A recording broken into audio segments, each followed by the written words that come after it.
Hey everyone, I've got 10 food for thought ideas, just some things I hope you may find useful in helping your children to navigate this situation we're all going through, and also to help you as well.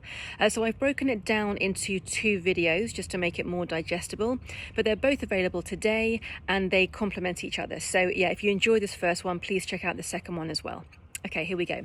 So number one, oxygen mask. There's a reason, a really good reason, why when we go on a plane, if we're in an emergency, they tell us to put our oxygen mask on first. And that's really relevant for right now, because when we're trying to figure out how our children are dealing with this, I would say as a first point of call, just to check in how you are. Because if we are panicking and being stressed about things, it's quite likely that they will pick up on that too, because kids often look to their caretakers to see how they should respond to something. The good news is, though, is that all emotions and feelings are contagious. So if we are then calmer and more accepting and more relaxed in the situation, then it's very likely we will spread those emotions to our children as well. Then once we've figured out that they're not sort of taking on our perspective on things, we can get a clearer idea of exactly what they are feeling and then help them accordingly. Number two, don't pretend. So off the back of that first point, this is not me saying that we should pretend that we are totally fine when we're not. That's not helpful for us. And our kids also have this amazing knack of figuring out when we say something and we don't actually mean it. Plus, we don't also want them to think that that's, the most useful way to deal with things is just to pretend that we're all okay. Now, this is age dependent, and we need to figure out you need to figure out what feels right for your children. But I think it's okay to sometimes share with them that we're not okay, for them to see that they're not alone in this situation, and then to also see us dealing with big feelings in a healthy way. Which brings me to my third point, which is that big emotions aren't scary. I believe that all emotions are there to help us, that they are there to help us process whatever we are going through, even those ones that feel difficult and icky when we are, dealing with them and in the thick of it. They all have a positive intention, and that is to help us, figure out and work through whatever this situation is. So I think that's a helpful message for our kids too, to see all feelings as our friends and to know that they are there to support us and to help us on this journey.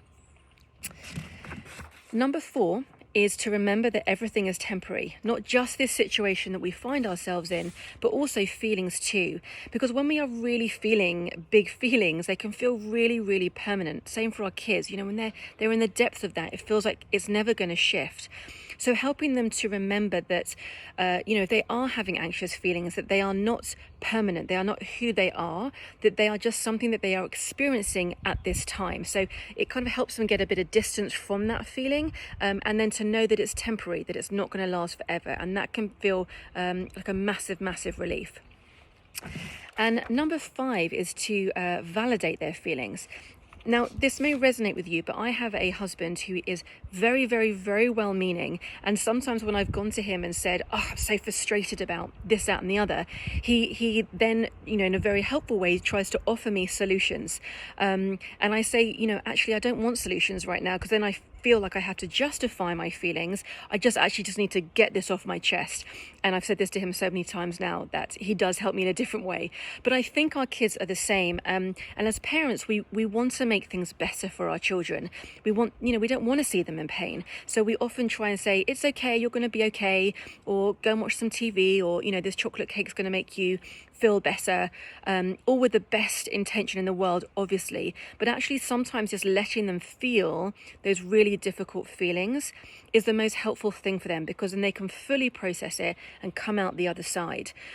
Even in those times where it's kind of uncomfortable for us, maybe they're having a massive tantrum or whatever's going on, just really letting them feel that. And this is very relevant, more relevant, I'd say, for younger children. My younger daughter is 5, and she, the other day, was having a huge meltdown. I can't even remember what it was about now, but this massive meltdown. And then suddenly she was like, okay, let's go and do some colouring now. at that age, it's much more black and white. They don't do what we do as adults, which is often sort of hold on to feelings and really think about them and analyze them. They just feel that feeling and then it's gone, whether that's positive or negative. So letting them really feel it and move through it is probably going to, one, make them feel that their feelings are validated, but also they'll move past it much quicker. Okay, so those are my first 5 points. I have another 5 coming up in this next video. Hopefully I will see you there. Bye.